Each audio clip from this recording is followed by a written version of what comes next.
Ko hingoa ko polopsina toleksi diuta ya ko fie tai tai ne ki mo tolo na kotoa ko mo mea mai ke tau polo kalama I he fiafini ki moa ke whahoko atu e tau polo kalama e fiafini ko tomo kore pe ke lau maari e ke ne hanga o whaitoko ni au o mai ha ata mai lelei mo ha ata mai manatu ko uhi ke whakahoko atu aki a ngahi mea ko ia na e whai hono si ofi kau aki pia mo e laukonga ko ia o e wikeni. I he laukonga ko ia I he wikeni hange ko mo mea I ko hono te fito whakaluku fua o e laukonga I he wikeni ko e foi fehui ko ia na e whai e he tokotaha ko ia ko saula I he eiko siso kalaisi o pehe. Ko hofina ngalo ke whai aia. Ko e hae mea ku ke loto ke whakahoko. Me he mō me niti koe ni o whai ato. Koe lau ko ngā ko mau ia me he tohi ngā we wahe hono no ki he wahe ko ia hono hiwa. Pea koe uhi koe sāpate koe ni koe sāpate I o whakahoko ai aere soni lau toi whakasāpate. Tu moa ke utoi o atu e whamanato koe ni ke kau whai ako lau tohi whakasāpate ko toa pe o ko mō whanongoa mai ai polo kalama koe ni. Koe taha e tohi mawanga tokoni ko ia o ko mō ngawe aki. I ho mō whatongia whakawhai ako. Koe ki tohi whakawhai ako ko ia o ko ngā ke kau whai ako ko toa pe o ko pehe. Ke a koi I he whaunga ko ia na e ngawe aki e whakamaui. Pe kono whakarea taha, whai a ho o whai ako, ia moho a koi ko ia aere soni. I he whaunga na e whai aki e whakamaui. Pea waiha whakahino hino ai o whikau aki. Pea me ngahi whakamatala ko ia I he ngahi rea soni takitaha. Mo mana tui ko e rea soni foki e taimi o tuku mai ko minite ni manoa. Ho wataha. Ai sakala meniti. Pea tau ki I mālolo ai me te hofulu. Whakahoko e tau whangi pōtala noa me ngahi mea keke. Pea oska ea pa whakahoko le vai lau toi whakasāpate. Pea ku ase tohi koe ni whai kia e ku tala noa. Ai whakamatala koe ni. O ku totonu ke hanga e kau whai ako. O lo tua I he ngai te toi tukaa te rini koe o whakatuu whakawike mai ke nau wako I. Koe hā ai te toi whakakaukau mo te toi tukaa te rini koe ia. O ku whiunga mo e whie mau ko ia ai kau whanongo. Pe koe ni ihi ko ia o ku ihe kalasi. Pe a koe pe ai te toi whakaukau ko ia. E lawa pe ia ke taha pe ua. Pe a nofu ai e whai ako. I he toenga ko ia o e taimi. Ko toi o mahu inga au pito ai ki whakaino hino ko ia. Pe mea tau kautaki. E whaunga whawhai ako ko ia o tau wako ia ke aere soni. E koe whakakaukau ia. E le leiange ke nau whoki ki api. Ko ke hanga e ko whai to'o nau mahi lawea whakalau maari e. Aki holo tua ko ia peke iloi. Ai mea ko ia totonu ke whakahoko ai. Aho o whakamatala mo e whipota no aki. I hao whinga ke whakalere moa. Aere soni tokua ke ose. Ia whoke kalasi ia. I kai ke nau ilo e nau tolu ia. E koe hā ko ai mea nei whai ki ai. Ai kalasi I he wike ko ia. Koe ki whakamanatu pe ia. Kia ki mo tolu e kau whai ako. Nā tautala noa I he wike ko osi. Ki he ngā we wahe ulu aki. Ki he wahe hononima. Pena hā whoki he tohi ngā we a whamatala ko ia pehe. e ave e kau apostolo a ene ongo lei o kamata me Jerusalema. Pe aluatu me Jerusalema ki siutea mo Samaria. Pe kono whaka osi e o atu a ene ongo lei ki mamani kotoa. E wahe uraki mai wahe hono ni ma, nā tautala noa ai ki he tupulaki ko ia ai ki isiasi i Jerusalema. Neongo kua o pekia ai e ki pia ni toituku. Ka ku whakamoni he tohi ngāua e kau apostolo. O ku kei ulu pe a kalaisi, o ku kei taki pe a kalaisi hono siasi. Pea ku ne mea ngāua aki e kau apostolo ko ia whaikia e tautala noa. E nā whakahoko a ene ngāue, pea whakafou mai e whetu utaki ko ia, i he mālohi mo e iwi o e laumari mā ononi. E tau kamata ko ia vahe ono, o tau sio ai na iai tokua ai launga.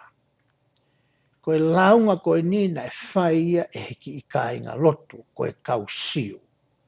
Ka koe kau siu ia koe ni koe rea na nau poto nau tolu o nau ngā ki whakaaho, pia nau laukonga aki, koe rea whakakariki. Ka nei hoko e kau siu koe ni koe me mipa o ki i siasi fo ou. I he tohi ngā weko hingoa tokua e ki i siasi koe ni koe hala, pe koe the way i rea wha Britania.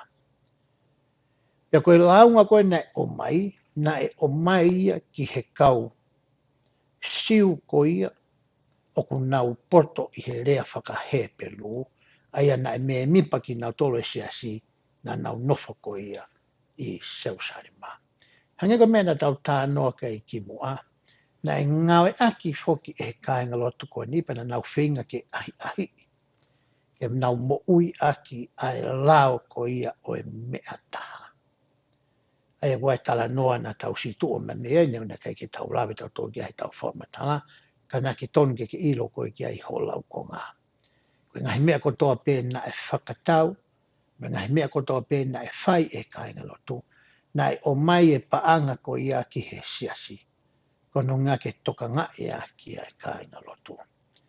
Pela pau te tauhanga o mai ki ono pōni. Koe mea te tau pē na e whakahoko he kāinga lotu, he taimina nau he waifonua me sori ai. Nei toka ngai e he piso pē, ai kroa kotoa pē ko ia ai siasi. Pea o atu e kere kere whakatatau ki ho whie mau, ke ngoue mau ai ai mea ke tauhi a ko whamini, pea fuaki ai toe ngā, ki he whare koroa o e piso pē, ke toka ngai a ki hani i, o ki kai ke nau malawa, ke whakakakato ai whatongia tauhi ko ia. Ai ko i launga na nau pehe, hange hange i he taimi ko ku tuwha ai a ngahi tokoni whakaaho koe ni. Hange hange o kuri e kina, ho nau ngahi hoa, e ko nau ngahi whamiri. Ka whi launga ia nai o mai. Mana tu i whoko tupu wawe a puito siasi na tau tā noa whoki, taimi ko e ne whai e ko e pita ai e ne whakahino hino mo e ne malanga, na e urui a toko tolu wafi. Ma tau sio rewa ki he wawe ko ia topo la ki e siasi. I tamna ia o tai koe launga ki kau apostolo. O tui nai whakataha kau apostolo. Pe nau hanga o area i ai polo parema koe ni, o kone hanga ue sia, ai ongo ai nofo mau luta ko ia, ai kāinga lotu. O ta tau ai pepe ku naurea whakakariki, pe ku naurea whakahepelu, pe ku naurea whaka-Aramaic, pe ku naurea whakalatina, koe hai whahinga rea ku naurea aki.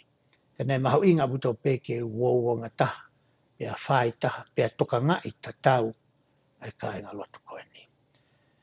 Pea hange koe a tau mea i, ko mea te tau pia koko i he aho ni, whawhai ngai whakataha pehe, i ngai whakataha ke kehe o siasini, ki a rea ia ngai mea pehe ni. Ko mea rea mana nau hanga ko ia o ilo i, koe whaunga ke veteki aki. Nei whe mau ke ui hani i. Ke nau tokoni ke kau apostolo, pia whakata whatongia aki ki nau tolu, ahono toka ngai ko ia o e kau paea, o e kau masiwa, pia mo e kāinga lotu.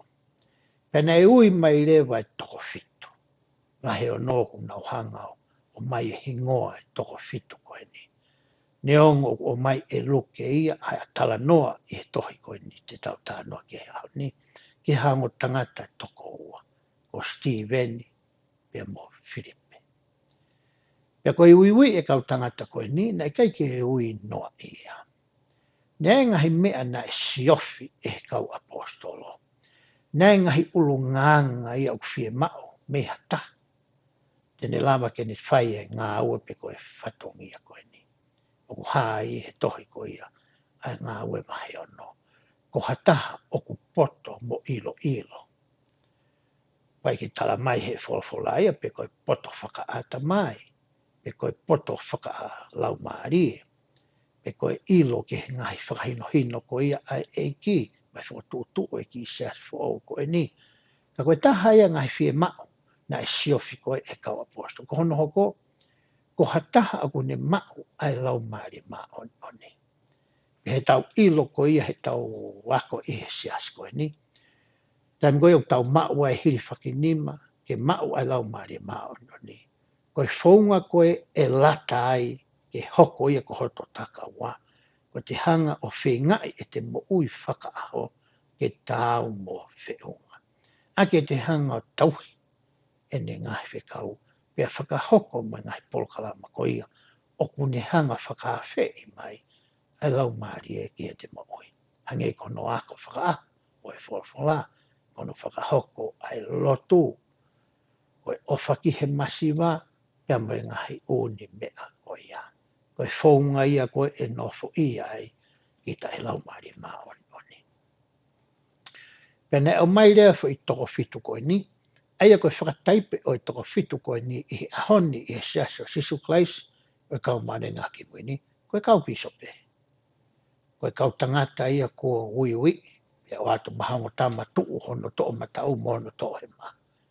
Ke tokoni ki a te ia ki hono toka ngai, o e mo ui whakatua sino, mo ui whakaata mai, mo ui whakae loto, mo ui whakalau maarie, ai kāinga loto. Whatongi ai a kau pisope, o hange koe ni nai whai, ni ihi koe ni. Pea hauai e tangata koe ni ko Steveni.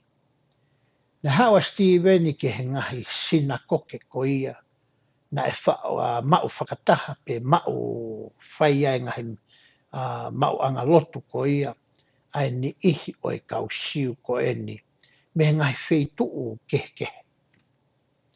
O matala e tohi ko ia a luke a ngā we vahe o no vesi hono hiwa, whikau aki moha ni ihi, ka pau te urau atu i he eko telefoni pe he vesi o no hiwa.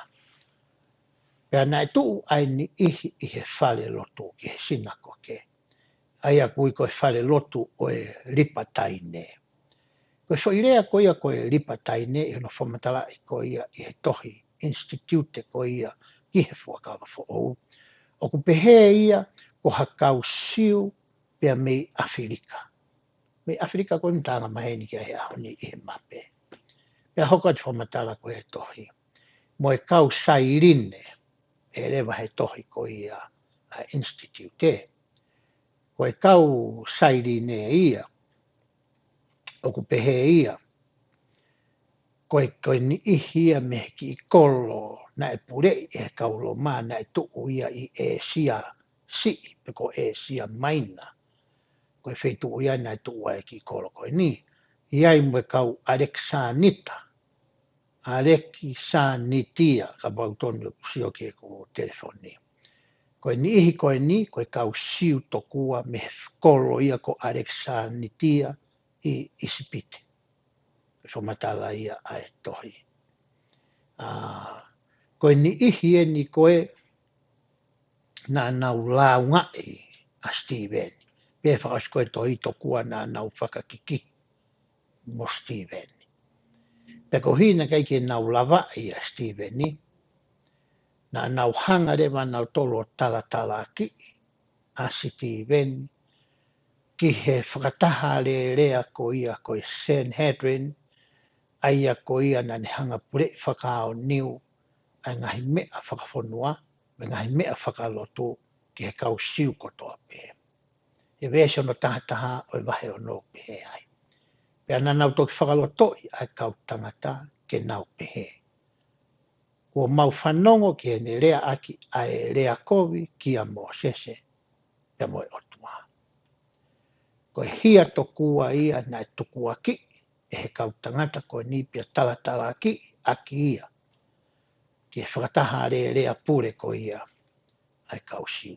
Ai ka whakataha rea ta taupe na ia kai a whasi. He tau tala noa ko ia ki he taimina nau hopo ai eiki ko si sukalasi. Pea ave rewa a Steveni ki he hao haonga o e whakatahaanga koe ni. Koe wahe o no ia. Ai tene hanga rewa ia o mai ki tau tolu ki he tau teftoi whakakau pe koe teftoi tukātiri ni hono uruaki ko ia te tau tala noa ki ai ihe ahoni. Oku pehe a hono whakarea. I ho o whakawhipaki ai lau maari e maa oni. Tene tāki e kina koe e foi ulu nganga koe ia. Tene ave koe pe tene ngauhi koe ke tafoki me he whakamooi moene kau tamai o eki. Taimi koe te ke hanga ai o whakawhipaki ai wei ai lau maari e maa oni. E whai atu pe hoanga whawhipaki i koe ia. Pe aorewa ki he tuunga. Te ke tafoki koe. Na ke si tua koe. Na kai te ke toi fie whanongo koe. Ke eiko si sukalaisi. Moene kau tamai o eki. E taimi koe nei o atu ai koe a Steveni ki he whakatahaanga koe ni. Na hangarewa e Steveni ia o whakamatalai. Ki he kautaki ko ia i he Sanhedrin. Na tau tānoa ki mua na e whiunga mai toko whituta. Ai toko lahi o kurupu koe ni. Mei koe kau whāresi, koe kau tangata toha, koe kau lāpai, ko ki nau tōru ia na nau hini. Koe kau sātu sifo, kia na nau tō ngai nau tōru ia ngahi ngāwe ko ia i he temi pare, i he taimi koe ni o sisu kalaisi. Ne kai whoke to e hange e koe taimi koe ki mua o Mosese, taimi a koe ni putataki he kau tangata whakara māmani pē. Ka koe ni ihi a koe, na e whai ki ai tala noa koe ni a Steveni. Hanga Steveni o whamatala i ka nau tolu. Pane hanga o kamata e ne tala noa mea e palahame. Tau ilo kotoa pe a tala noa koe ia kia e palahame. Ma tua e na nofo i kai kia whanau. Ia hanga rewa he ki o palomesi ange ki ai. E o ange hono foha. Ai kono foha ko ia o Aisake. E hanga rewa e ki o whikau i ai palahame. Tu upea ave o foha. Pea whai a ka whelau kia te au. Ke ki uto e tānoa ki ngā iongo ne mao e palahame. Te watwa no pe tānoa koe ni. Me mea nā lawe ki a Steveni koe ka e palahame. E na alo koe ia ki he mounga pe koe ki i mao lunga mo i Molaia pe ko Moraia. Pea whakahae e palahame a ene tui. Pea mo ene tukulolo kakato. I talango fua kakato ki he otua. Na whakahoko ai e fuakawa whaka e palahame. Ia e palahame. Ko tala noa nei whai koe ni e Steveni ke kau tangata koe ni. Pea nai i lo i le lei e kau tangata ia koe ni, ai mea utala noa ki a Steveni, he nā nau ilo ki nau tolu ia, pea nā nau wako ai fuakawa motua. O spene tala noa koe ke ai palahame, pea hoko mai ni tā noa na ki a Josefa. Ai ako e palahame ki a Aisake, ai tāpua whaka e palahame, Aisake ki a Sekope, ai ki o liriwa hingoa Sekope ko Isileri, ia hano whakafuha tō tahaua. Oi ki nau tō koe hako ko ia Isileri. E koe tānoa ni ki a Josefa ko ia na e whakatau ki Ispite. Pane hanga re vai o ange fo historia ko Josefa. Aru ki Ispite mo hinga na e avea ko ia ki ai. Osko a Josefa, pea hoko mai rewa ni whamatala ki a Mosese. Ai a te tau tala noa ki ai, e vese hono tolfito, pehe ai. Pea koe Mosese ko ia eni, na e pehe ki he whanau a Isileri. Hanga e Stephen o oange ke teki nau tolu, ha fo i ki kite na e whai e Mosese i he tohi koi a Exodosi. Ko mena ni hanga ko talange ki he nikoni. He unia silo legu na hana to ilo e mek whai kai ne talanua. Pepe rewa e whamatala. E whakotu ka teki mautolu ko Mosese ni koe i he whakawa motua. E whakotu ka teki mautolu e he eiki koho mou o tua, ha palo fita i ho mou kāinga ke hange ko au. Ia te mou whanongo ki a te ia. Koe mena whamanatu i anko e Stephen ki he kau tangata koe ni. Nea kei te mou lau, i he kikite mo palofi sai ko ia, na e whai e Mosese, e iai e e iai ha palofita e hange tofu pe ko au. He koe palofita e ni koe o kutui ke koe nau palofita e na Mosese. Koe palofita e ni koe ulahi taha i he kau palofita kotoa pe i he wholawhala, i he tui ko ia. A isu koe tā tāte ne whakaua wae a Mosese. Ka ko Mosese na ne whai a e rea ko e ni. Pea hoka whamatala ko ia e vestowalu. Ko ia na i he whakataha i he toawha, mo e angelo a na e rea ki e te ia i he mounga ko Sinai.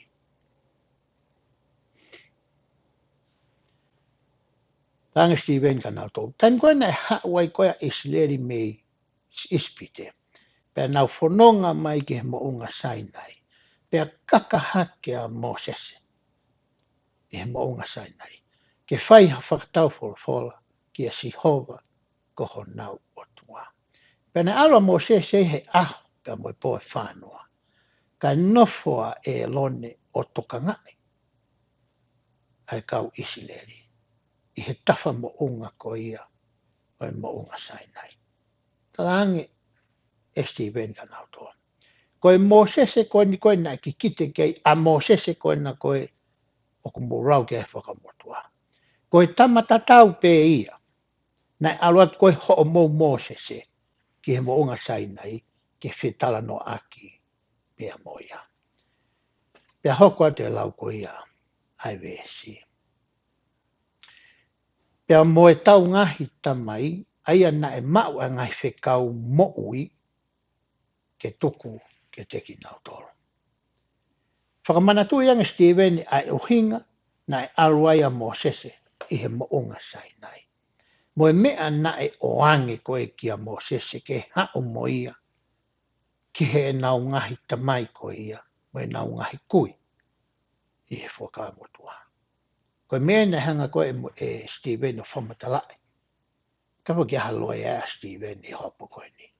Ko Stephen pe ni whai whamatala koe ni.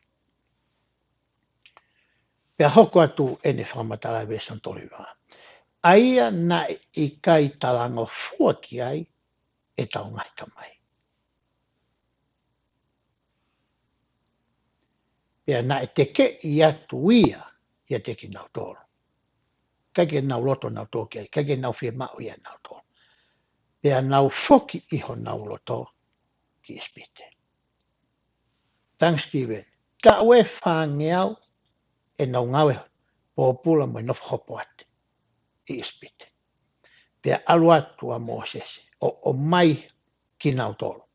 Ho nau sino ko e nau kolo a mea ko toa pe whetukutuku mai me ispite.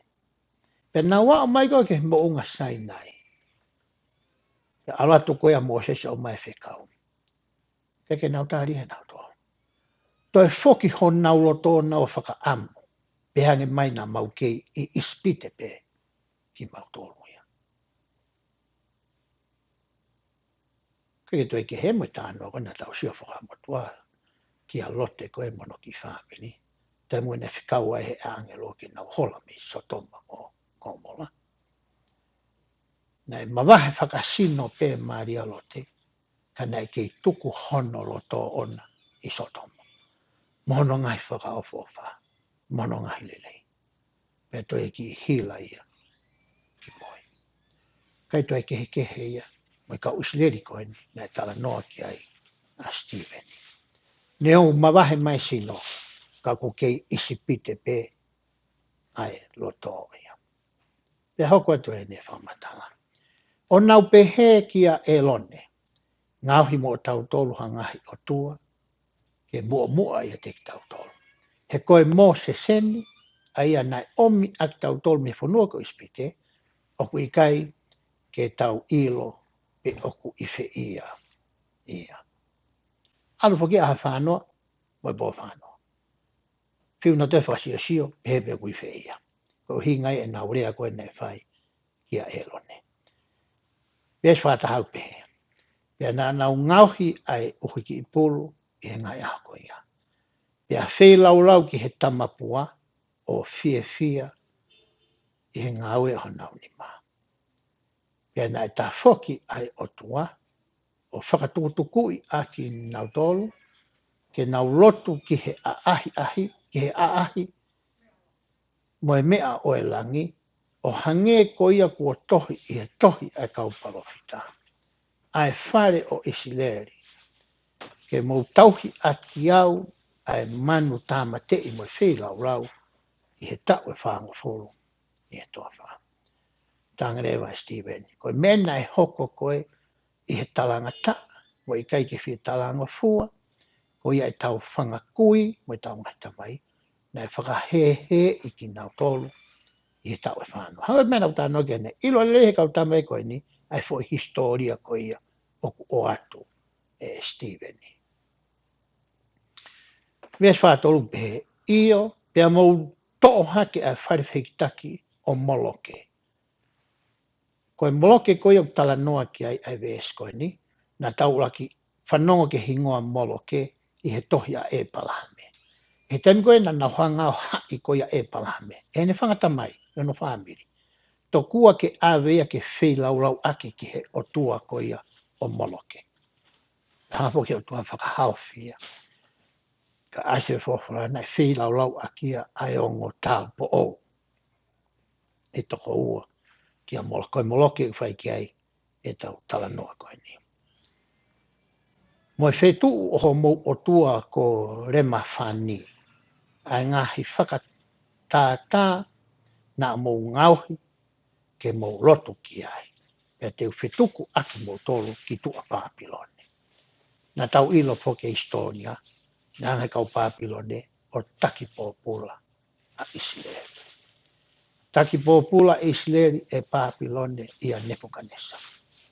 E taimina e hawa e pure anga Midia mo e pure anga Persia. E tu i koe ko Sailosi te ko Cyrus.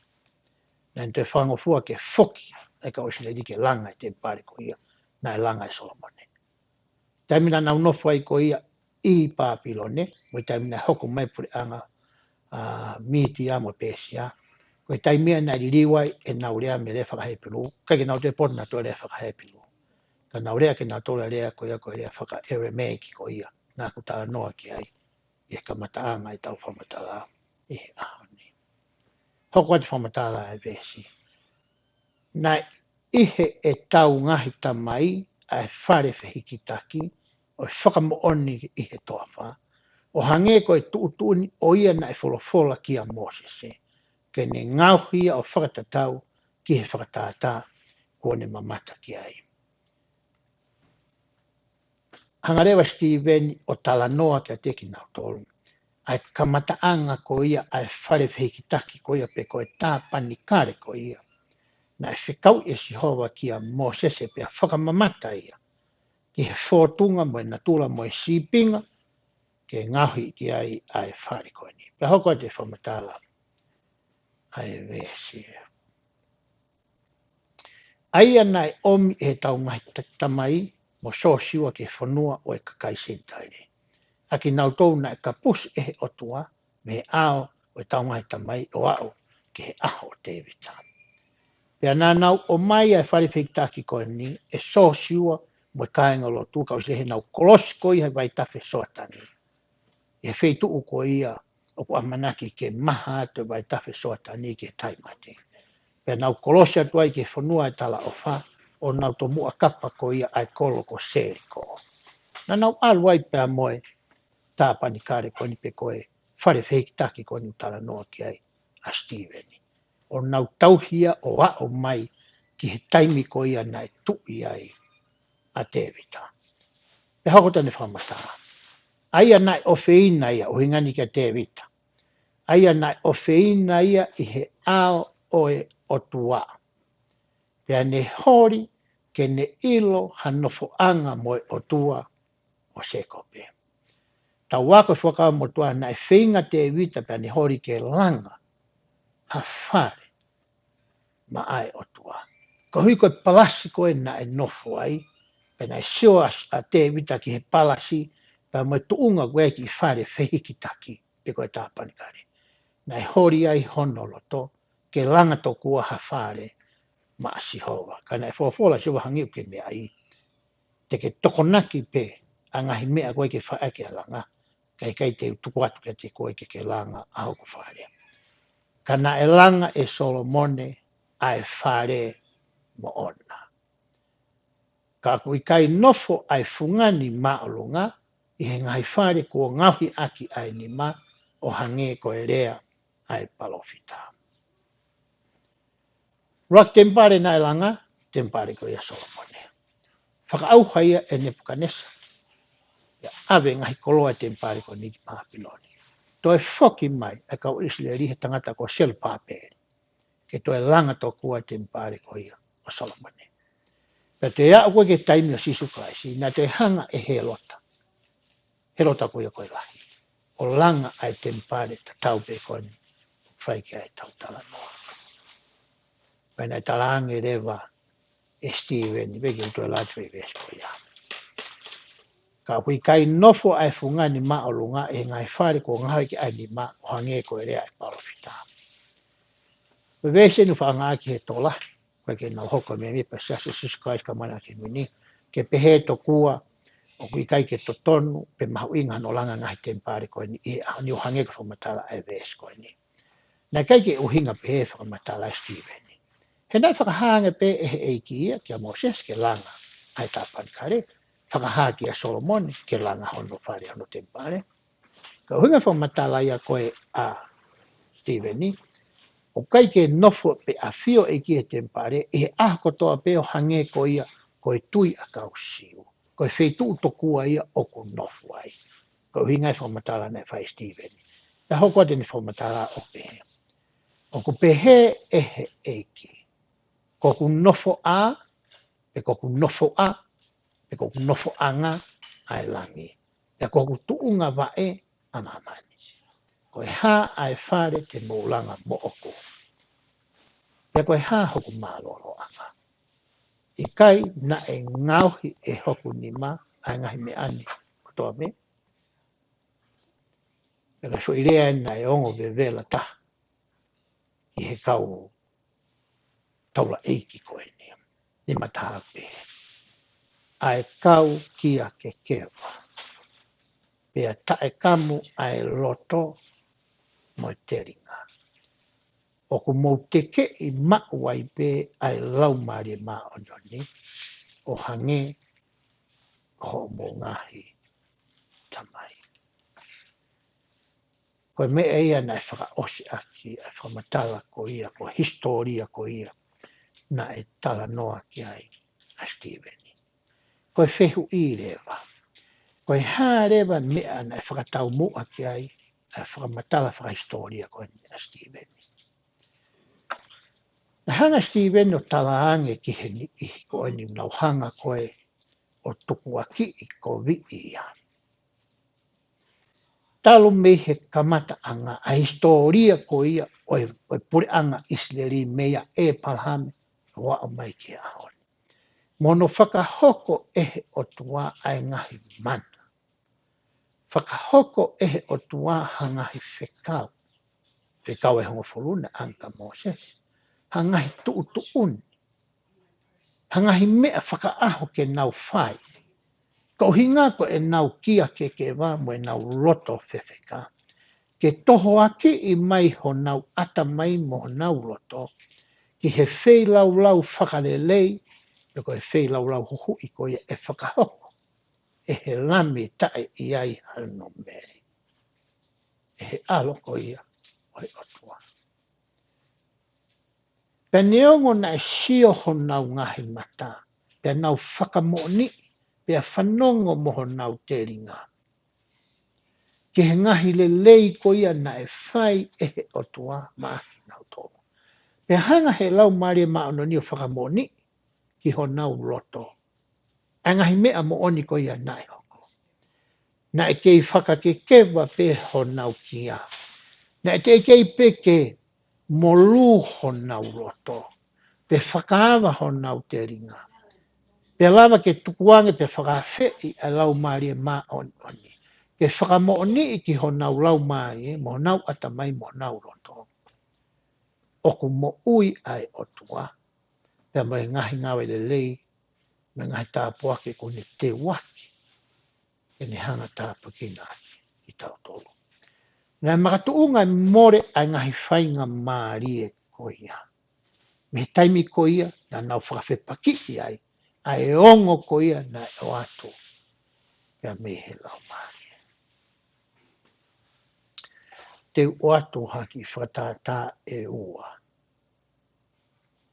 Pea me he maui ko ia a ako. I ha aho taha i e ku takai holo he ku aahi. Taimina kei piso pe ai. Pea alu ke ngai whamiri o ewa pe, kana tōru sio pe pe wā mea whai ata koni. Pea osi a ngai whamiri na aku parani mfotu tuu te wā ki ai. Pea o foki mai rewa ki api. Ko wao mai i he nima saute. Pea mai whai hala ko ia koe wha isi te. Wha ui tokua koe Orchard Drive. Ke ukolosi ko ia ki api. Ko uongoi o kutotonu ke alu o sio ki he whamiri eta. O kunanona toi no soleiki. Pe hange he ku wakai ki he wheitu nā kui ai, mo e whoi wheitu amanake o lere ki ai. Hange u ki mamao si ia ki he ku wakai. Ko ia nā whakaukau au te alpeo ki api. To e kakahake, to e mālohi mai. Nau tafoki rewa o lere atu. E temina ku hua toi ko ia. I he whare o mātua koe ni. Kei ke si ai ha mea tu koe ni. Kei ki whamiri koe ni. E whaire ma mui ngai tu koe ni. E aho taha nā ku toi alu ai o whai e ku aahi. Nea tangata na e whakotua i hoku oti. O si kua ahi a koe ki ai, au alua. Whoki mai koe ki api. Kou toi ongoi. Ai e ongoi. Tatau. Se mau ki utoi whoki. I hoku ata mai, nā ku osi i ai au. Koe hā hono uhinga, te utoi whoki atu ai. Ki ai. Au albea wiki api. Koe taimgoe nā ku wawai koe ki api, te keike osa mi te hongo fulu nai, tatangi o telefoni. Koe hoa e ni o tangatani, aia koe wito uia.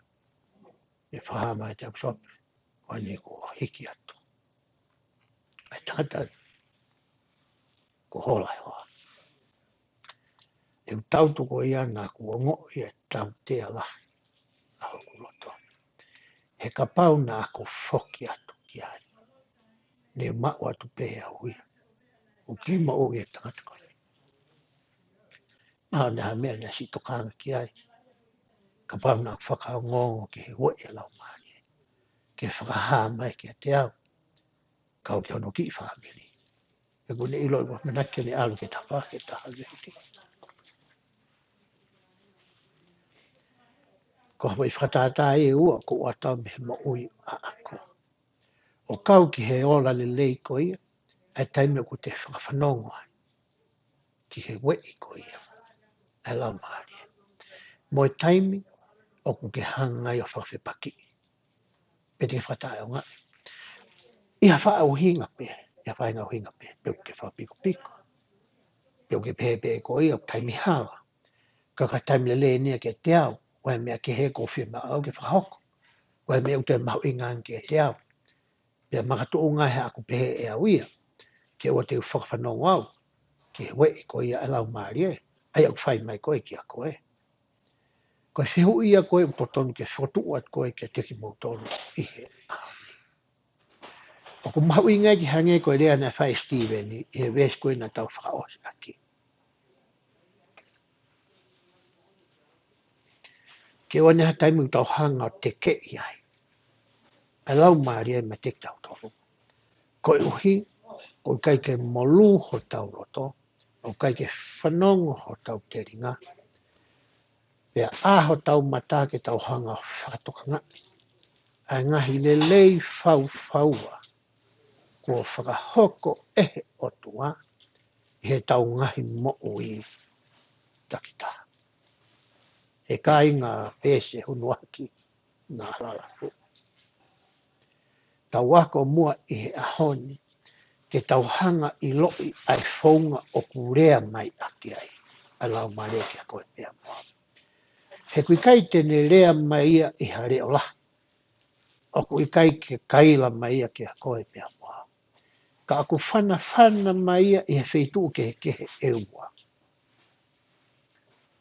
Koe wheitu ia u tala noa mai ai koe ki a koe, o whatatau ki he lau ai wholawhala, me whahino hino ai kau palpita moi. O ku tala noa mai ia ki ho whakakaukau, pēa maholoto. Ka wheitu ue whai kai ne tala noa. Kune o atu e ngahi whakakaukau le lei, ki ho ata mai. Pane hau whamawhana i holoto, ke iloi, o ku mooni, e ngahi mea o ki whakaukau kia. Koe whakaukau ko ia, koe we ia e lau maare maa onani. O kui kai ko hao whakaukau pe ia. E toi tokare mai whakawa, o ku taria e fwoi whihu ko ia. O pehe ai. Ka pau te ke ngoi ku maa whana holoto ki ha mea. Pea koe mea ko ia o ku whakawa e ia. I he toka te rine ko ia e ko sisu klaisi.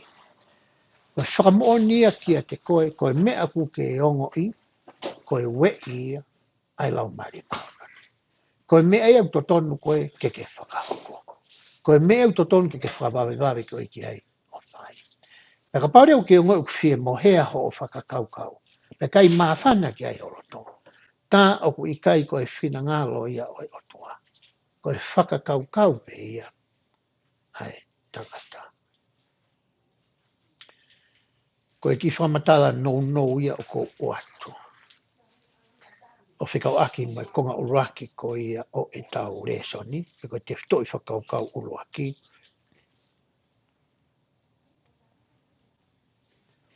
Pea te whaosi aki ai fo i lau koe ni. Ai nei whai ko ia e Steveni. Koe palofita whe na e kai whakatangai e mo ngata mai. Whakaukawa nge kautaula eiki ki ho mou ilo whakahistoria ki whakamotua. Pea te hoka tene tātu. Pea kua nau tāmatei aki nau tolu na e mu aki whakataha. Ai hau ai toko taha anga tonu. Ai a kua mou toki lawaki mo tāmatei. Aki mou tolu na e mau ai whono i he au e kau angero. Kai te mo whai ki ai. Tange Steven. Ke ngata mo tāmatei kau palapita ki mua. Toi tāmte mo tole mo se koe nai ki kite kei ho mo se. Tene hao koe ka teki mo tolo. A whakaosko ne whakamata. Nau sio mata ke ngahi whono, whanonga tono nau te ringa ki ai, kana kai peke nau whietao fua ki ai. Koe te whito i tokare mo te toi whakakau hono o whotu mai le suni o pehe. O ko whie mau ke whiunga mo tāu ho tauroto i he ao ko ia o e otua.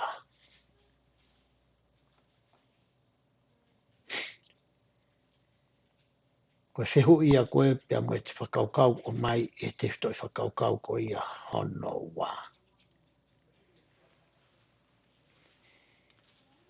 Te urau atu pia mehe wesi ko ia hono hiwa.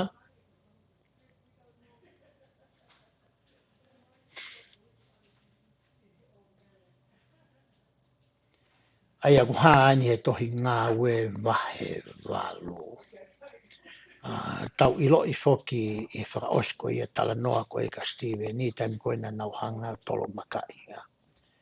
Na e tahe kau whakamooni mo sio pau i he tāmate koe na whai koe ni. Koe ki tala vou ko no ingoa ko Saula. Pea he wahe koe ia hono walu ma te foki a Steven. Hoko mai rewa tala noa ia koe a Luke. He wahe hono walu. Ne o mai e tama koe ne tahe toko fitu ko Filipe. O pehe na e hawa Filipe ki he kolo ko ia o e kausa me ia. E taimi na hau ka Filipe ki a ia, na ne whai e ia ngahi mana.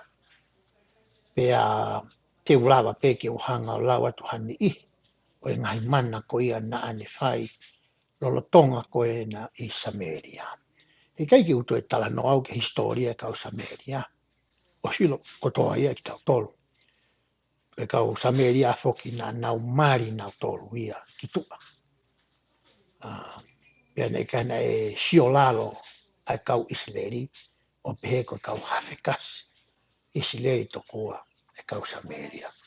Pe taimi koe na iai koe a Filipe. Koe ngahi mana ni na e sio koe a kau Samaria o kune whai.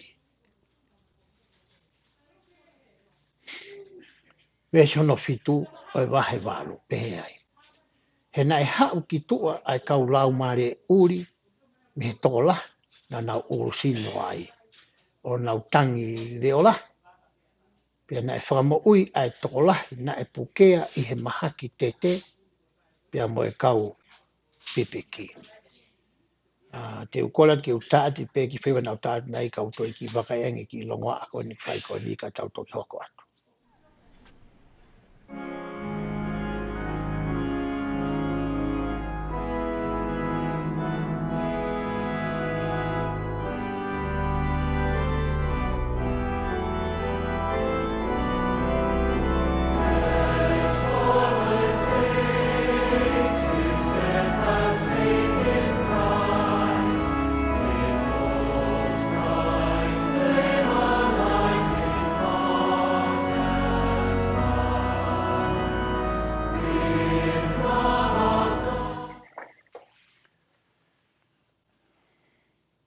Mo kata ki pe nau ki ala tu ki lahi longa mai e hoa mo e whilma tua hen.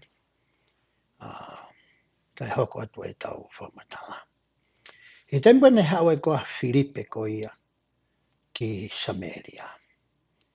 Nē ngahi mana na e hoko i Samaria. He taimi na e mamata i ko ia e kakai ke ngahi mana ko e ni. Pea nau whanongoa ko ia ai ngai whakahino hino o e whamatala ko ia na e whai e Filipe. Na e tui ho nau toko lahi ki a Filipe. Ka nei ha tangata i Samaria. Ko e tangata ko e ni kono hingoa ko Simone. Me te taulawe rewa ki he tangata ko Simone kamata i he wahe walu vesi hono hiwa o ku pehe ai. Kana iai ai tangata na e hingoa ko Simone. Aia ne tomua whai ai kikite i he kolo, o ne whakamanai ai kakai o Samaria, mo ne pore ko e lahia. Ko e hinga whakamanai ko ni o e kakai Samaria, o kai ki o hinga i pene nanga whamanai aka mea whana. Ko inga ko e ngāue ai tama ko e ni, ko e tama na e whai mana. Ko e ngāue na e whai he tama ko e ni. Aia na ne whai to kua e whanki mana, hangi o kuofu ai kakai ko e ni, o ne whai ha whanki mea lelei ma e kakai ko e ni, i he whai mana ko ia na ane whai. Pea hoko atu e lau e vesi. Pea na anau tokanga ko toa pe ki a teia. Me he iki o au ki he lalahi. O nau pehe. Ko e mā lohi lahi o e otua ai tangatani. Hanga whanki i whai mana ko e na ane whai. o tāki e kina ai whakakaukau ko ia ai kakai o pehe. O ku mau e he tangata koe ni ai mālohi mo mawhai o e otua, o ku makatu unga ai e ne lava whakahoko, ai ngahi mana ko ia na anau sio koe ki ai. Koe hinga ia e tala noa e ngahi ves ko ia. Pea hoka te ves ono tātā. Pea na anau tokanga ki a te ia, koe uhi, kua fuoloa e ne whakahoko, e ne whakaofo, kia teki nau tolo, i he ene fie mana. Kai hoko te ves ono tahawa. Ka kua nau tui ki a Filipe. Koe whukakai e ni koe na e mui mui koe ki a Simone. Ko nau tafoki katoa ki nau tolu ia, o tui ki a Filipe. Ka hoko tā noa vesi. I hene malanga aki a ngahi mea o e pure anga o e otua, mo e huafa o sisu kalaisi. Pea nau papi taiso ai tangata mo e whewhene. Koe mea ne hauko he tui ai whukakai koe ni ia, pea nau whatomala, pea nau tafoki. Koe mea lewa na e hoko, na e papi taiso ki nau tolo. Papi taiso wailahi. Ai koe ne whai e sione. Pea ne papi taiso ai koe whamelo melo ia o eiko sisu kalaisi. Koe o wau i papi taiso whai kia e tala noa. Ai vesi koe ni. Hoko te lau koe vesi. Pea toki tui foki mo Simone. Pea kua papi taiso ia. Pea nofo ia mo Filipe o ofo. I hene mamata ki he ngahi mana. Mo mea whakaofolahi. Na ane vai. Keke ngata he tui a kakai koe niki ka inga lotu koe nai mui ka Simone. Toi tui mo Simone ia ki a Filipe. Pea reki taimea na e whiohi ai a Simone mo Filipe. Lotonga e na whiohi ko ia. Ku sio mata a Simone ia. Ke ngahi mana ko ia na e whai e Filipe. Hoko te lai vesi. Pai e whanongo a kau apostolo i Seusarema.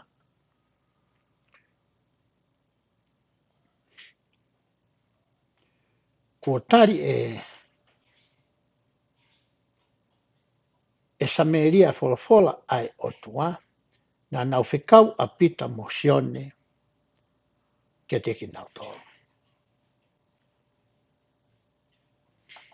Nai uhinga nai whikau i mai ai a pita mosione ki Samaria.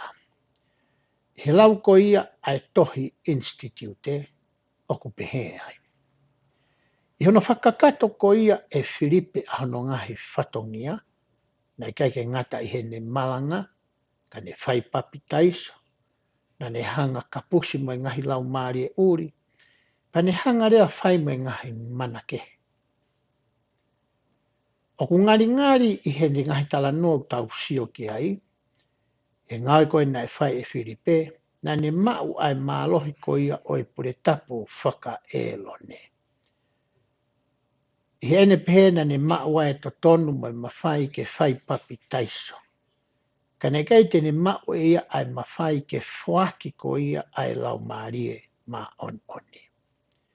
Ko ni ko toa pe ko ia na e papi taiso ko ia e Filipe, na e pau ke nau taritari ki nau tolu ia ki a pita pe mosione. Aia ne na mau e na ua ai mālohi mo mawhai o e pure tapu whakamrekse te ki. Ke na lava ke hiri whaki nima ki he ni ihi koe ni, pe a whuaki ke teki nau tolu, ai lau maari e maa oni. Hoko te lau a vesi. Pe he e na hoko i fō. Nā o mai en koe ki Samaria. Nā na huwhia aki nau tolu, ke nau maa ai lau maari e maa oni. He na he ki ai tō ia ki hani ihi e teki nau tolu, ka kua nau papi taiso pe, e wafa o e eiki ko siso. Pe ana na toki hiri whaki hona ni ma kia teki nau tolo. Pe ana mao e lau maari maho noni. Ta koe whaunga ia koe na e ngawe aki e he siasi o kalaisi me he kamata anga.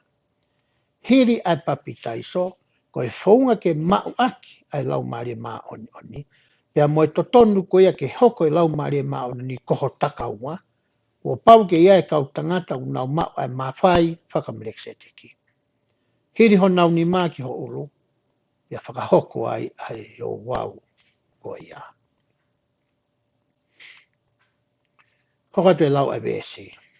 Pia kua mamata a Saimone o ku fuaki ai lau maari e maa oni oni, i he hiri ai nima o ongo apostolo. Pia fie atu e ia ai paanga ka te kinaua.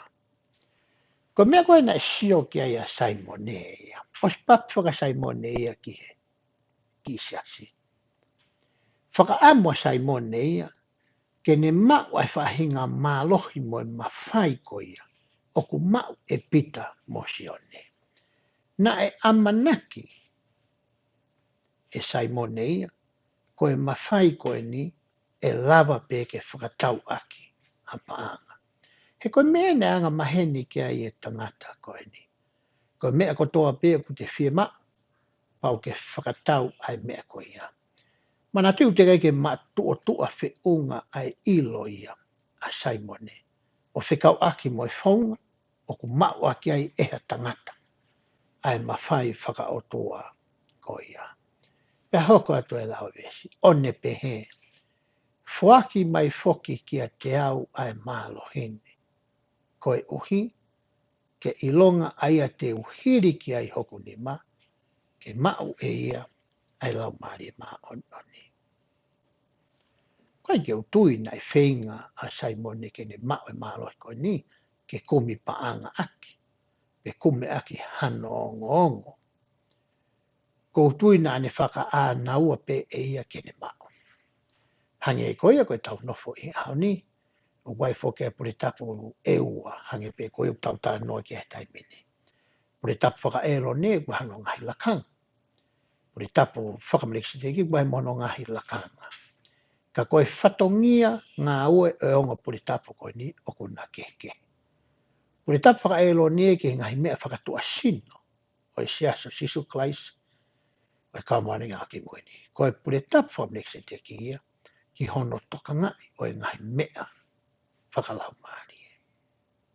Koe whai ke he ia, o e ongo pure tapu koe ni. Koe mea nai hori ki ai a Saimone. Ka nai pehe e pita ki a te ia, ke mala ia koe hopaanga, ko e hui ko ke mahalo e whakatau aki, ai paanga, ai whoaki, ai otua. He kui kai si i ho ina si, pe tufakanga i he meani, he kui kai le lei holoto, i he ao ko ia, o e otua. Nā kei ki hanga i pita ia, o talaange ki a Saimone, te ke mala ia o tai ngata. Nā whaama pita ke mahino ki a Saimone, o kuenga hi me e kua pau ke ne hanga e ia o whakahoko, i he ene mo ui. Whaka aho, ke au ki ha taimi, kua re lei ai honoloto pia whiunga mo tāu ene mo ui. Ke hanga e he otua, o whoaki ki a te ia, ai mawhai ko ia o kune hori mo whakaamu ki ai. Nā hoko atu e lau e wesi, o ko iloni o ku ke i he kona o e aho, ka ku hai koe aki ai angahala.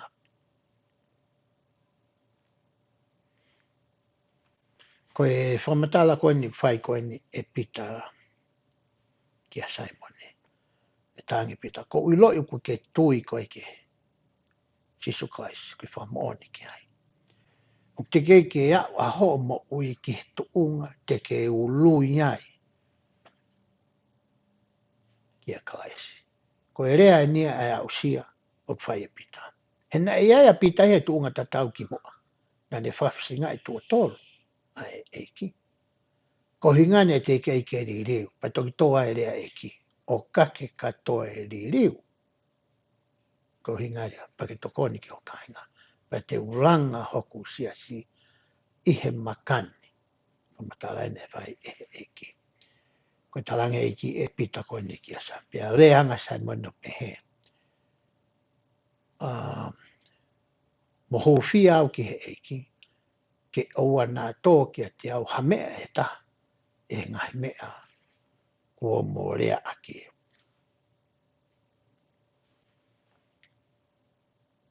Nā iloi e Saimone. O ku tonu pe ai mea ku hori ki ai. Ai mea ku whakaamu ki ai. Ka nāne pehe e ia. Koe mea ko ia o ku whakatau aki. A sirin. Toi hanga i pita ia o akoi. Saimone. Pea whakatomala Saimone. Pea koe kore nāne whai koe kia pita. Mea pango. Ku longo ai re ko ti mo historia. Ke tau sio po hamea nai hoko. Kia Saimone. Koe te sto i whakaukau i o potu mai koe ne ahoni. Ko pau ke tau whenga tau tōruia ke whiunga mo tāu ho tau roto. Ki he otua. Ka toki lama ke hanga e otua whakaawa. E ngahi whainga maari. E ngahi tāpua ki. E ngahi le lei kotoa pe. Kia te koe. Pea moa. Pea were vai whaunga ia. O kutalawa o ngawe aki. Whakaa. Ke ngahi aki ho taloto. Ke fō aki ho taloto. Ke nusi aki ho taloto. Ke au ki hatu unga. O ku hoko ho taloto koe konga kere kere mo oi. Ke taimi ko ia tō mai ai a ene wholwhola. Pe ko ene kauta mai o eki. O ku lava ke tupu ia. Pea hāfua. Ai ngahi le leiko ia. Pe mea koe. Pea moa. Te tau lawe ki he te toi whakaukau ko ia hono tolu. Oku pehe. Oku toko ni i ki tau tolu e he lau maari e maa onioni. Ke tau hanga o tā ke kina mai hani ike. Kia Sisu Klaisi. Tohi ngāwe wahe wao no. He wekia wahe walu wesono wano ke tolu hiwa. Tau ke i lau pe ni kia Filipe. Pea nā erea haangero ai ki kia Filipe pe tuu pea ke alu ke he whei tuu tonga ki he hala o ku alu hifo me i Jerusalema ki Kesa pe ko Gaza. Aia kua tofa. Aia koe mapena. Ka pau te ke sio ki he mape. Koe hala nā ku whaikai ne tala noa me i Jerusalema ki Kesa. Ve matatahi koe na wasi atu i ho mape. Pea tuu ia o alu. Kake toi whehu i a Filipe i o talange. O kei whemoe kina pe au heni. Kei lahi pe ngā weke whai heni. Koe taimpeko nane maa e fo i whekau. Nai tuu re vai o alu. Pe hawa tō matala vesi. Koe tangata Etiopea. Koe Iunoke. E kai te utai tala no au ke uhinga Iunoke. Koe eiki o Kanitesi. Koe tui whewhine o e kakai Etiopea. Nai a ana ai tauhi o ene koloa kotoa pe. Pea nai aluia ki Jerusalema ke loto. Tai moe ne whekau ai ke hao koe ki Kesa. Taka uhinga ne whi mau ke hao ai ki ai. O koe ai ha tangata Etiopea. Etiopea ai me Afrika. Koe tangata Afrika in Etiopea. Pea koe tangata koe ni, o kunehanga ia purei ai ngahi koloa kotoa pe, ai kuini ko ia o Etiopea. Koe ngā ue tangata koe ni. Kai ke ngata i he mawhai ko ia o kumau he tangata koe ni, hange koe tau sio ke taimine alu aso sepa ki ispite, whakatau koe ki ai, me whotu ia ke hoko ia koe whikaua ki he whelo. Whelo pepe hoko ai aso sepa. Tuunga pehe tangata Etiopea o eni. Na hoko tu matala e vesi. Pehe ne riu mai, whanonga mai matapureni me Etiopea ki Jerusalema. Ke ngahi sina koke ko ege whaia ene loto. Ko ene riu mai, ko heka iho no sāri o te. Pea na e lau e ia ai palofita ko Isaia. koe me ena ane lau. Pa toki pehe e lau maari e ki a Filipe, alu atu ke hoko i e sari o te. O hinga ke alu ke ofi ki e sari o te. Ke lue whakataha pēta whaaki ko ia o sari o te heka ai iu noke iti o pēa ko eni. Ka hoko a te lau ko ia vesi. Pe rere atu a Filipe, kai ke toi alu rere a Filipe, o ne whanonga ke ne lau tohi i he palofita ko i se a peane pehe. O kuke ilo hono o hinga o ia, o kuke lau. Mahau toki mahino ka Filipe o hinga na whikau ia ki Hawaii ki Kesa. Pe ko Gaza ko ia ngātara no ko i ki ai. O steu e ki a hatangata. I he tuunga ia e lama e he tangata ia ko eni, ke ne toi hanga o mai hani ihike. E whakaurui mai hani ihike ki hono sia. Pea hoko atu e lau ko ia e vesi. Pea pehe e ia, teu ilo fe o ka pau e i kai whakahino au, e whakahino i au e he tangata. Whiu i maaria ne aange he tangata Etiopia. Ko lau pe au e tohi, mai atui koe ngai tohi a koe entai mponi, tai ki a tai ane tohi. Ke he mai haoni, tō lai tau tō e pe tau tō i tāpatu tō. Pupau ke aha o sirin pa tū maaria koe te amuka ki la whakatau hao takai ngā tohi. O whai e ho lau tohi koe ni tala noa ki ai e tau lau ko ngā i ahoni. Paka whiu i maaria ne whai koe Etiopia. Ko lau pe ai tohi, o kai ke mahino e ka te au. Ko tui ka pai aha taha te hanga whakahino i au pane tala mai uhinga ko ia, ai mea ko rau. E toi mahino anke a te au, ai whakamatala ko ia, oi tohi o ko rau. Pe hoka te whakamatala ko e vesi. Pe nane kore ki a Filipe ke aluhake ke na heka mo ia. Ko e potu ani he tohi na ane lau.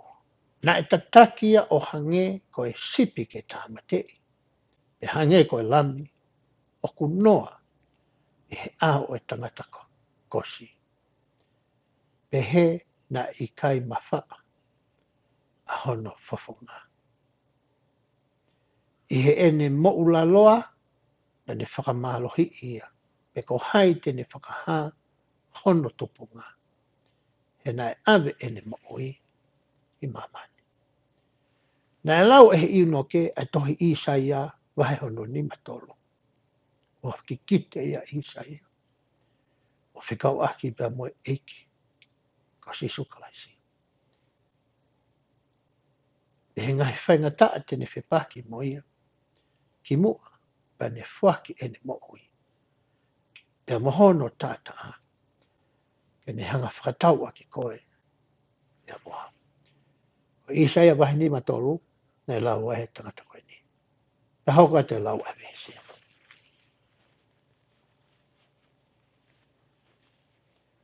Pea rea ange a iuno ke a Filipe o pehe. O kou kore kia te koe. Koe rea eni ai palofita kia hai. Kia te ia.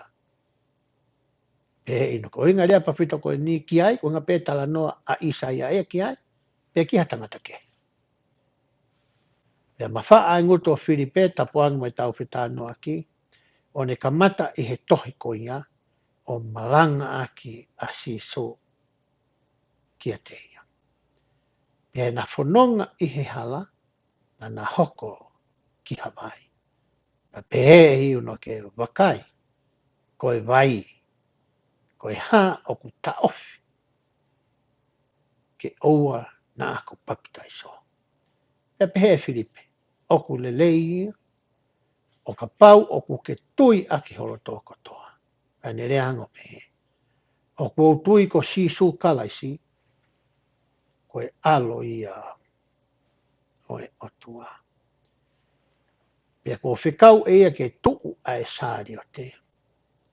Pea ne o hifo whakatou osi.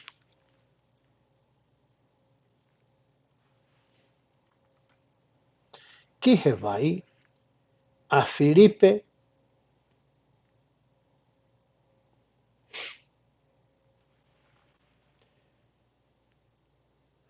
mo iunoke ia ne papi taiso ia.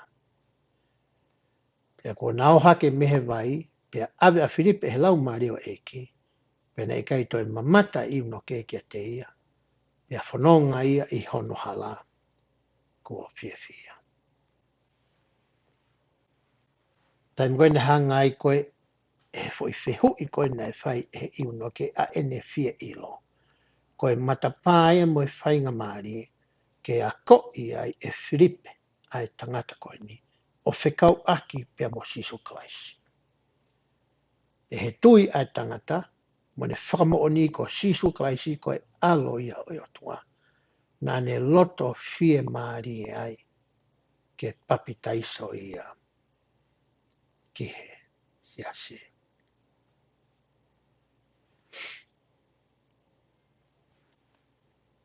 Koe konga ia whekau aki mo tala noa ko ia ka Filipe. Ko hinga na e ola le lei ai ai tala noa koe ni. Ko hinga na e hoko ai ului I he tala noa koe ni. Ko hinga na e whakaongo a Filipe. Kai ke ngata hene whakaongo pea talango fua. Ke he ngahi wei ai lau maari e. Na e whai ko ia kia te ia. Pea hanga he ene talango fua ko ia. O mai ai tō taha koe ni. Ki he siasi. Ko tui koe tala noa koe ni ki a Filipe pea mo e iunoke. O ku mei ke ilo ki ai anihi kotoa pea ku nau papi uloi mai ki he siasi o Sisu Klaisi o kau mānoa ni I he ngai aho ki moi ni. O kulahi ai ni ihi. O ku nau papi mai ki he siasi koe ni makatu unga iha take. Makatuunga I hataha pe koe me mipa o e siasi, na e whakaongongo ai tō taha ko ia ki he wei ai lau maari, pea ave ia ki hawhitu, pe o angihanga hi lea ke ne lea aki I hawhitu, o whanongo ki ai ni ihi toko la, pea nau hoko ai koe me mipa o hono siasi.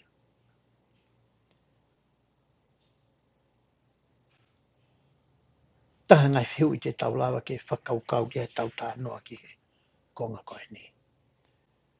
Kuiai naha taimi he tau mo ui, ko hanga he lau maari o toko ni I ai ki tau tolu, ke tau whai hanga he mea, ke whakaurui maha ni ke, pe koe ririu aki haloto hani ihi o kurolotonga I hono siasi, pe toi whakamalohi aki hani ihi ko nau kamata ke mamalohi pe, kamata ke tāu pe honau ni ma I he siasi. Ko ana he taimi ko hoko ha mea pehe ke te ki tau tolu. Ko tui koe tari ko ia, te tau la pe ke tari whakafui tui pe ia, I he tau mui whakaho. Ka koe whakaanaua me whakaamu ai lau konga ia wikeni. Ke lava ke tau whakaongongo ki he lau maari I he tau mo ui whakaaho. Ko hi ke tau lava ai o toko ni, hani ke nau hau ki hono siasi. Ko e whakaukau whakaosi o e aho ni pehe. He tau tuku lolo ki he whinangalo o e otua, te tau hoko ko ha mea ngā ue I hono tō kupu. Pea o mai lewa e he tau reso ni mo lau ko ngā ai tohi ngā ue vahe I wā. Pea te uhanga o atu mea la lahi pe ai tohi ngā ue vahe I wā. Ko e tala noa ni ki he tangata ko ia ko Saula. Ko Saula ko e tangata whāresi. Ko e whāresi o e whāresi. E he tangata ko ia ko Josefias. E ko tangata ilo whau historia ko ia kau sio. Ko e kau whāresi pe to kua e toko ono afe. Ko nauhanga o tauhi kāno kato ai fo I lao tala tuku whakaholo pe koe tala tupua, pe koe ulunganga whakafonua na e tānaki e he kau whāresi, ki he lau a mōsisi, a whi lau e tahamano ko ia. Pe he e Josefias, na e kau a paula ia, pe ko saula, i he taha o e kau tangata o e ni. Koe tangata saula koe tangata na e poto he ngahi lea ke, lea whakakariki, lea whaka Aramaic, na e poto ia ai. Koe tangata ia na e ako a paula, pe ko saula kon tue kei tautala noa. Pena hanga foki e saula whakamoni, pena hau koe taka whakamoni ko ia ahano tolo makai o Steveni. Pena hanga lewa e saula whakatangai ai siasi o e eiki. O ne ave ai kāinga lo tō. Taki me ho nau ngahi api, ave ki nau tōlu, hoa pōpulai. Pe ngā ue nei whai e paula. Pe taimi koe na e whanonga mai a paula, e hala tā masikosi, pe kau tangata skola. Ngari tō kua mahalo, na e whenga ke alu ke ape tangata koe niko ana na ia, ke whenga i ke o mai mo ia ke kauhono, toho mai ka kai koe ni, me siasi o e eki. Lo tonga ni alu koe ni whanonga koe hala tā masikosi, ho a tā maari e, mamata a saula ki he mama i he langi. Pe a ongo mai ai reo. Ko e ha o ko ke whakatanga i ai. Iau. Ko rea ia koe na e ongo mai ki he teringa ko ia o saula.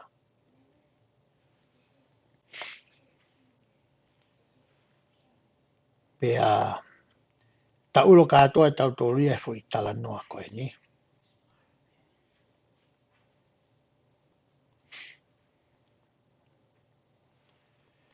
Ka te ohanga lau atu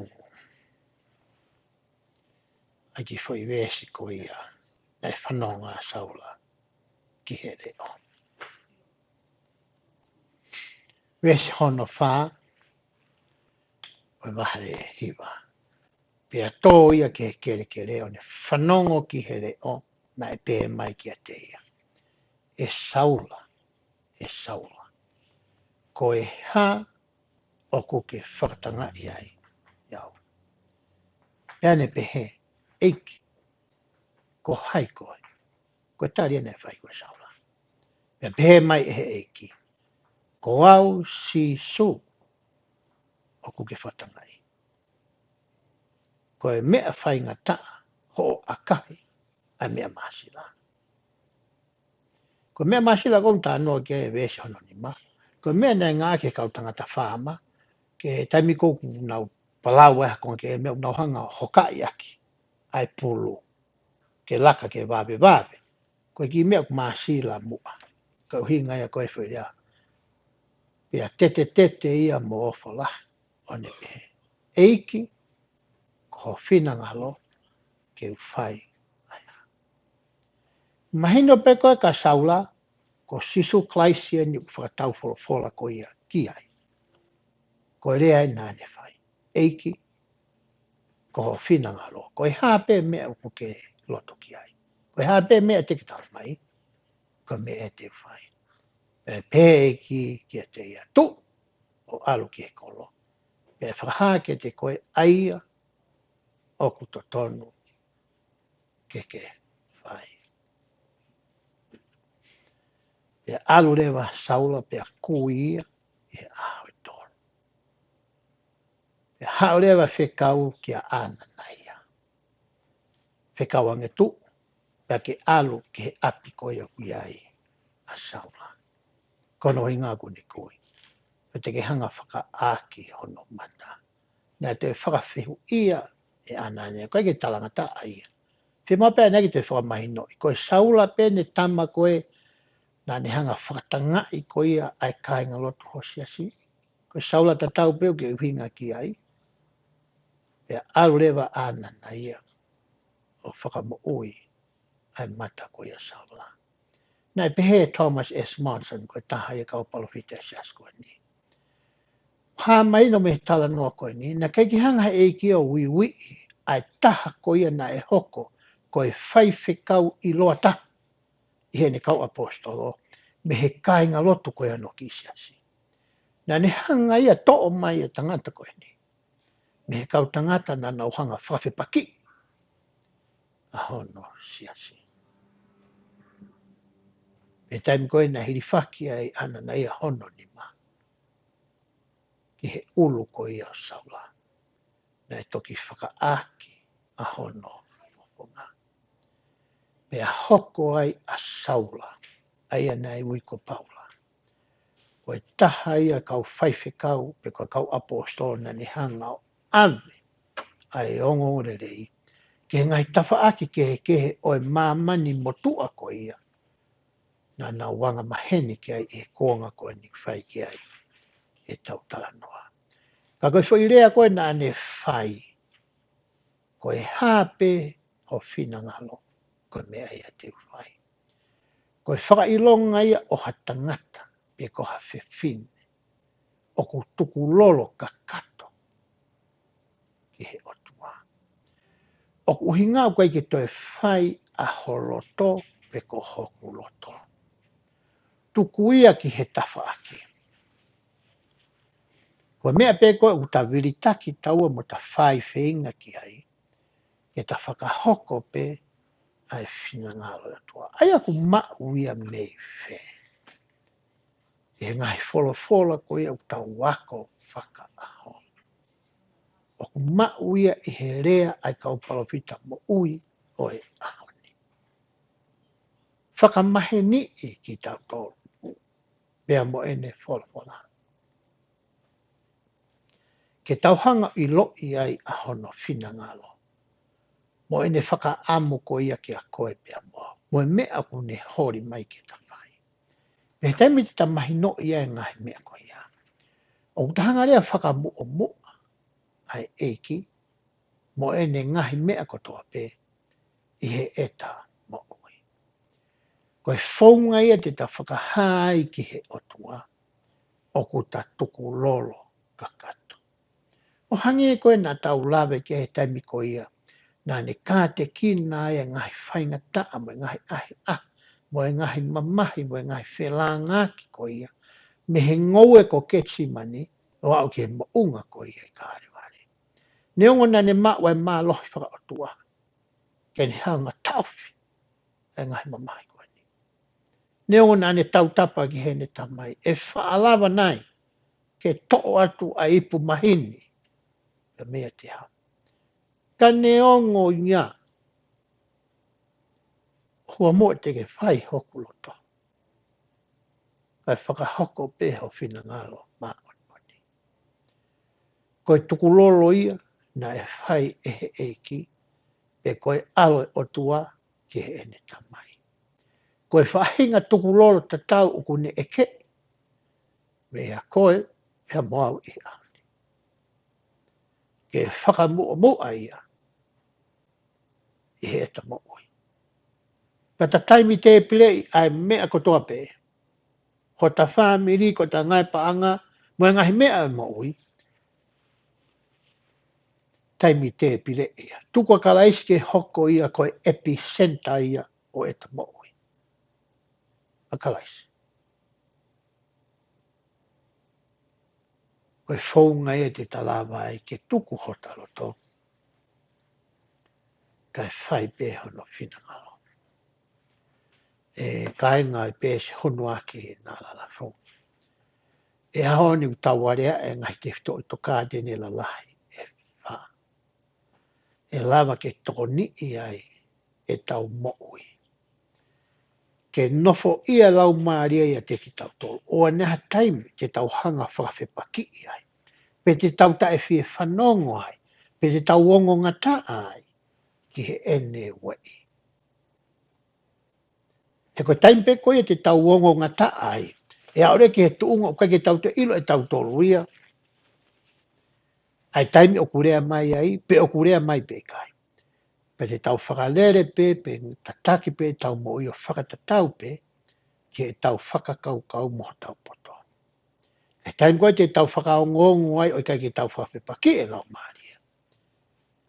Te tau lava rewa ke o mai hani ihi ke. Ki hono o siasi. I heanga koe e tau rea, e tau toonga mo ui. Te tau hoko ai koe mama ki mamani. E koe whunga te tau hoko ai koe a konga mo mea ngā ue e hono tō kupu. Koe tau hanga o ngahi ho tau loto ke whiunga mo tāu. Aki e tau tukulolo kakato. Ia whakamua ai eiki i e tau mo ui. E ka pau te tau whakahoko ai ngahi mea koe ni. Koe mea pē koe e wholofola ke eiki. Koe tari koe e whanongo mai koe ki ahi. Koe hāpē ho whinangalo. Koe mea ia te uwhai. O kou ilo i le lei e au. Koe kāinga o e whare koe ni hunua ki ngā rafu. O ku tau whinga aki ho tau le lei taha. I he aho pēr moi pō. Ke ngahui e tau mo ui, pēr whakawhi unga i ki whakaaho ki tau toro. Ke hoko e lau maria mā ono ni, koe e lia hona mo e kāpasa. Koe tuku wholau ia, pe koe mea wholau ia ki he tau mo ui. I he ki i nofo whakataimi pe koe teu anga koe ni, o ku tau i ai i he aho ni. Pe hanga rewa e he lau maria o tataki ki tau toro. I ho tau whatongia koe tamai, koe whae. I ho tau whatongia koe kautaki i he siasi. I ho tau whatongia koe kau whaiako. I ho tau ngahi whatongia whakatauhi. I tau hoko ko ia koe tauhi sipi. Ke ni ihi ko ia ku whanga he eki o whakawhalala mai e nau mo ui. Ke tau hoko ki tau tolu koe tokoni. Ke te ki nau tolu. I he tami te tau whakahoko e ngahi mea koe ni. E hoi fua mai a eki. Kia te koe whakafo i tui e a moho whamiri. O kune mo ui, o kune awhiopi, koe me moho. O kune mai a mea ofa e lau mare maho ni oni. E hoko ia ko ta whetu taki a ngāia. E wafa Jesus Christ. Amen.